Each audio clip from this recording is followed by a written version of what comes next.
Hi and welcome to my channel. So it is official that I will be in your faces a lot more than I thought I would. So make sure to like the channel if you do like the content, subscribe and share with your friends and family. Now let me formally introduce myself. My name is Vuvu Joy. And Vuvu Joy, I know it doesn't sound like a name, but I've got 3 names and 7 nicknames. And of course, 2 family names that I descend from, which is my mom's maiden name. And of course, she met a handsome fella who was my dad. And well, then came my surname. So it just pretty much sums up everything. So Vuvu is my nickname from the name Vuyolwetu. And Joy is just what I exude from my surname. Joy A, I say it, but anyway, it's Joya. So as you can see on my channel, the content to expect from here is LIM. Now, LIM comes from 2 different aspects. First of all, it's just the acronym of what my channel will stand for, what content to expect from here, which is life, hope, inspiration, and motivation. At the same time, it's kind of like, it describes me a lot because I feel like I've just been limping and just limping through my life, but all the little limbs or whatever has caused the limbs along the way hasn't sort of like disfractured my direction and my way forward. I'm always looking ahead, and I hope to encourage you to look ahead as well, regardless of what you may be facing, where you are in your life, and all the sorts. So to start off today's video, I'm just going to talk about the 3 things that I've learned from 2019. I might talk about the 3 things that I'm leaving behind. We'll see. And of course, most importantly, what I'm grateful for. Now, first of all, the first thing that I want to talk about before I even get into the 3 things is the fact that don't attribute the 3 things that I've learned from 365 days of the year. But in every year, I believe, is a season, it's a time in your life. And therefore, certain things come out and they seem more clearer, and you get to have a clear perspective of the direction you're taking and what life has been teaching you all along, you know, what lessons to take away from experiences and how to just move on holistically without leaving behind who you were, but without, you know, taking away who you're becoming. So it's just like, you know, putting it together. So reflecting and just sort of like seeing what to take on with you. So that's basically what this exercise is all about. I do that quite a lot in my life, and my sharing it with you and making it as an exercise is just to say you can also sit down with yourself and be like, okay, I've had this year from January to December and a lot's happened in this year. Some things are recurrent from what had happened in previous years, but what's so clear, what stood out, and what am I deciding to take on with me? Because, you know, we are built by a lot of things in life. It's our environment, it's the educational part of things. It's life on its own is an educational space. It's literally a university. The experiences you have, your upbringing, your principles, your morals, and all sorts. So without further ado, I think that's enough of a sum up in terms of how I got to these 3 things. So the first thing I have learned, implemented, and has worked for me and my success in 2019, my successes, because there's a couple of things I succeeded in. And so is habit. So it's important to form good habits. And I've seen this transpire in 2019 for me so much, because I never used to understand why I'd have the goals, I'd be motivated, I'd write things down, I'd have the dreams, you know, the dreams is the bigger picture, then the goals is like the deadline. I'd do all of that, but you'd find that I'd somehow self-sabotage and find myself 10 miles away from the direction I thought I was going. And I realized it's because I did not form the habits that will enable me to achieve whatever it is I wanted to achieve. So for example, if I'm like, okay, I'm going to start waking up early every day, I need to form a habit of waking up early. And a habit scientifically can take about 23 days to be formed. And with a lot of reading and just delving into other people's archives, you know, which is what's good about the internet, you know, you literally take 21 years of experience someone has accumulated, and you pick out the niche of what you're trying to learn from that person. So habits take about 23 days to form. And then the second 23-day cycle is just to re-emphasize the habits.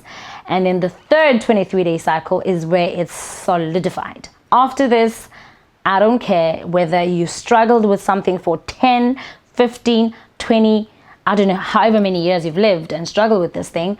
Once the habit is formed, it is formed. You will do that thing on autopilot. So habits is one major thing I've learned, I've implemented. It's worked for me in 2019, and I'm definitely taking it on with me to 2020.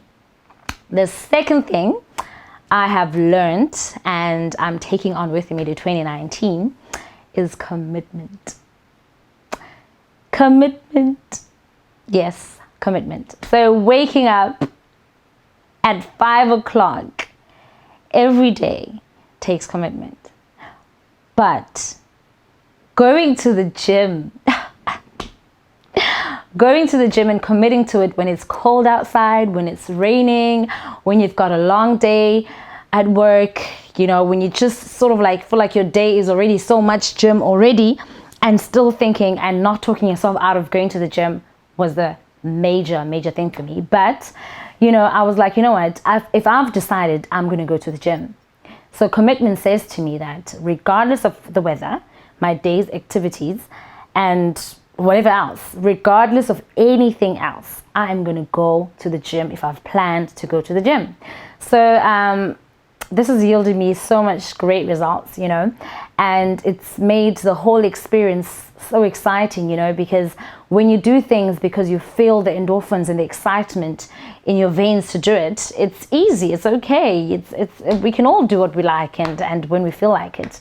But when you do it on the day that you're just like, I just want to cry, at the end of that day, you feel the most uplifted and just so encouraged, that you can actually do this. And so it kind of encourages you for the next days to come, when you have days that you don't feel like doing it, to keep doing it. So second thing is commitment. Commitment has been a major thing for me, and I highly appreciate it. Now, the third thing I have learned from 2019 and I'm taking on with me to 2020 is, so it's habits, commitment. The third thing, what's the third thing, Dwayne? Oh, right, self-love. This is why I love the people that I work with. They are so amazing, like literally, because one thing you need to realize is that if you're going to sit in front of a camera and be able to speak so naturally, it's going to have to be things that you can relate to, conversations that you have. So it's so much easier then for it to flow through, and for your environment to remind you of it, because it's truth, it resonates with you. So anyway, thank you, Dwayne, for that. So the third thing that I have learned in 2019 and I'm taking on with me to 2020 is self-love. Now, I know it sounds like a cliche because everybody's like self-love, embrace self-love, but what does self-love mean to me? Self-love to me means, accepting that I have flaws and that there are certain areas that I struggle with, and also knowing that there are so much things that I'm great at, embracing that, and also just kind of knowing that there are areas that are kind of gray and I want to work on those and I'm not too happy with them. So it's just really loving yourself holistically and accepting yourself holistically. And now, don't get it wrong. Being content means you're currently in this state and you're okay with it.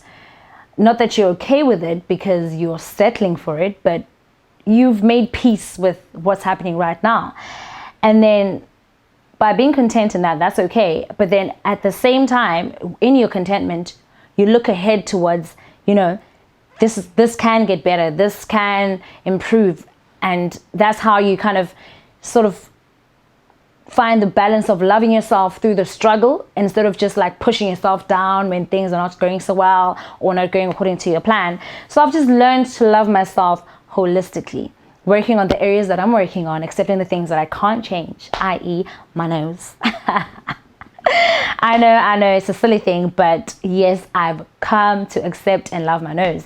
And to think about it, it's not like I ever had an issue with my nose personally, It's people that have pointed it out to me while I was young. I didn't even know what the perfect nose is or what size, whatever. But people pointed out, oh, your nose this, oh, your nose. Then eventually, as you grow, you know, subconsciously, you become conscious of things that you don't even care about. And then when you reflect on yourself, image and how certain things make you feel, and just being true to yourself and just accepting the flaws and the areas that you're not comfortable with, and working and just progressively working on yourself, you get to realize the things that you don't like about yourself. And it's silly because you can't really change it, I reckon. You know, even if you do change it in your head, you know that I changed it, you know, so it's not really truly changed, but you just have to accept it, you know. So I've come to realize that I never had an issue with my nose, but eventually I did, because I was taught to have an issue with my nose. But then, now that I'm taught and I have an issue with it, I accept that, then I have to start looking at it and loving it. And that's what I mean by, you know, understanding that there's areas that the things that you can't change, accept those. And the things that you can change, i.e. lazy. I was very lazy, actually. And I still can say that I'm a work in progress in that area. And it's just because I formed a habit of just lazing around. It's not because I'm not active. I am active. It doesn't mean I don't want to do the things that I set out to do. You know, I am focused, but I just formed a habit of just doing nothing, and that was that, you know, and that was student life for most of my life anyway. So nothing besides studying, of course. Otherwise I wouldn't have graduated. So those are the 3 things to sum up that I'm taking away from 2019 over to 2020. And now the 3 things I'm leaving behind. What I'm leaving behind in 2019 is baggage. Baggage, you know, baggage. Like, I'm just dropping, even right now, I'm still in the process of just leaving baggage behind. I'm leaving baggage behind, and this is like the things that come back to your mind and they torment you, and not necessarily torment because it's not torturing you, but it's just they draw you back and kind of have you feel lowly about yourself, or kind of not think that it's possible, or just kind of feel so still confined in situations that you're no longer in, you know. So I'm definitely leaving baggage behind. Baggage, bye. You know, I'm free.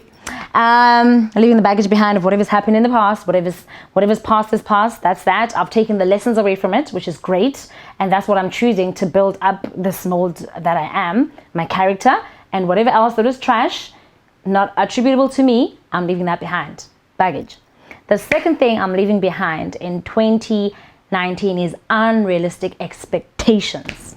You know, we live in a world of instant gratification, and that's not necessarily to say it's wrong or right. It's just to point it out that, you know, you post a picture, everybody likes it blows up, it's trending, and bang, suddenly, who's this girl? Here's this girl. So that's instant gratification. It takes away the process of everything. So people now tend to focus, let me just take it away from people, let me bring it home. You know, I found that in my shopping, and this is just me having conversation with my mom before we go on holiday, and she's like, why are you getting that hat? And just in conversation, I'm like, I don't know why I'm getting this hat. I don't like this hat, but I've seen pictures where a hat like this looks good in those pictures. So I reckon my picture will look good if I put this hat on it. And my mom laughed at me. She's like, what are you saying? And literally it resonated back to myself, and I was just like, what am I saying? This is not me. I am so myself. So it's just to say, so the world we live in, of media, of technology, of social media, it teaches us, you know, without realizing that you're living for the moment instead of living in the moment. You know, there's a difference between living for the moment and living in the moment. Well, if you're living in the moment, you are experiencing this moment right now and you're deciding to capture it. That's living in the moment. If you're living for the moment, you're constantly creating this moment and you're working towards it.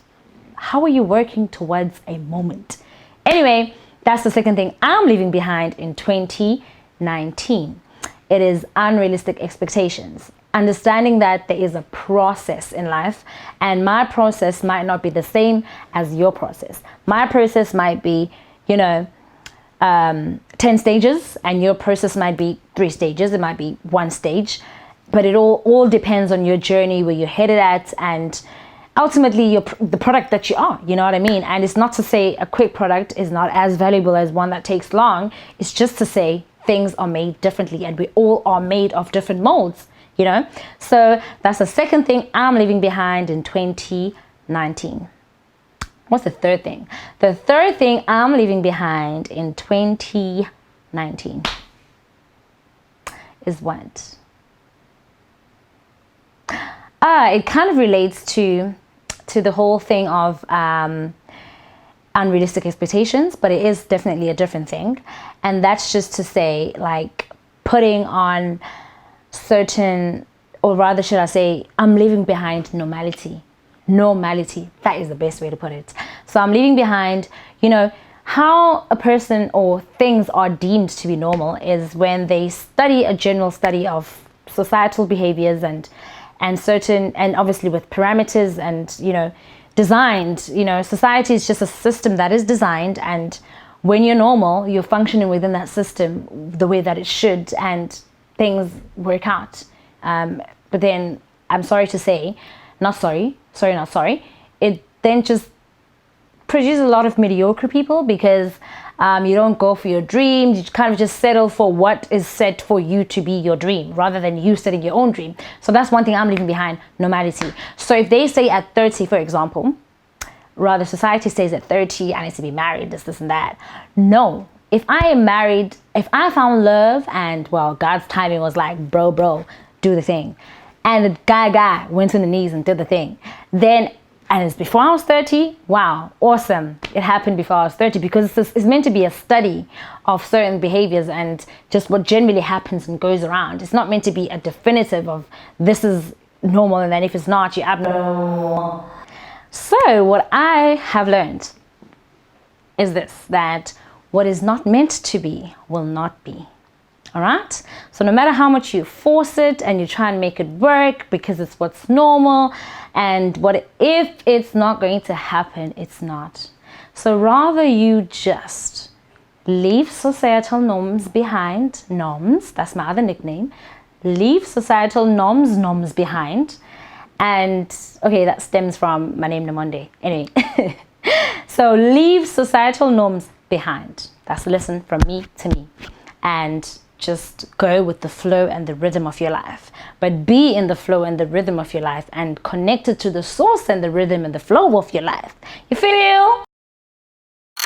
The best part of the video is just me talking about the 3 things I'm grateful for.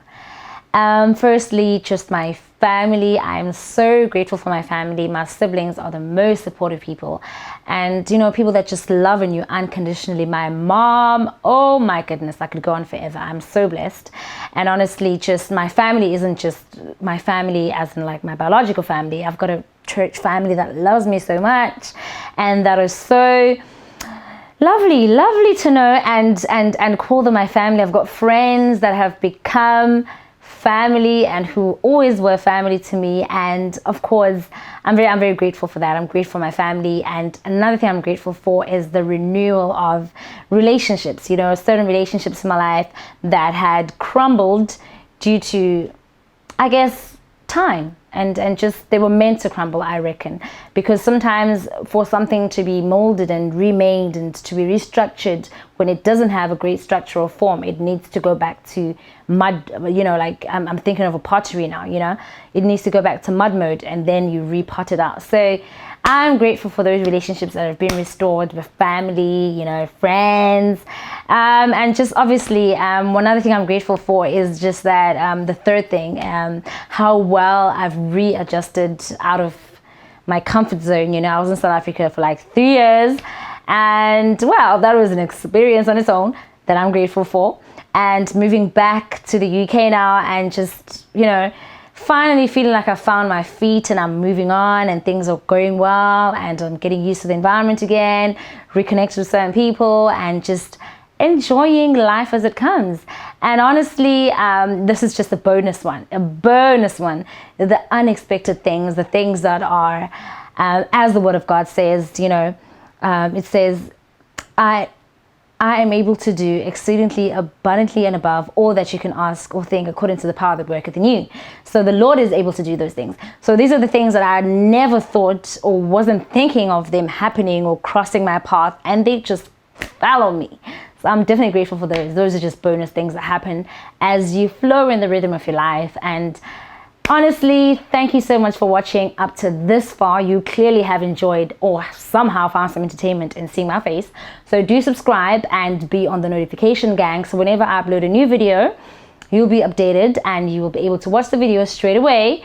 Share the video, like, subscribe, and please use the comment box, because honestly, me sitting behind the camera, you can see me and you're watching me, but I don't see you. But by you commenting on the section below, you enable me to see you too and interact with you, because in as much as this is my channel, it's, I believe, a place of service. So I'm just, you know, being like, here I am.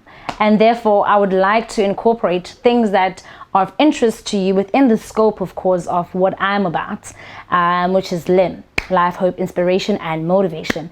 Without further ado, have a happy new year. A merry Christmas if you see this before Christmas, and if you see it after Christmas, happy Christmas for that year 2020. And honestly, thank you so much for watching. All love, joy, and peace. I'm out.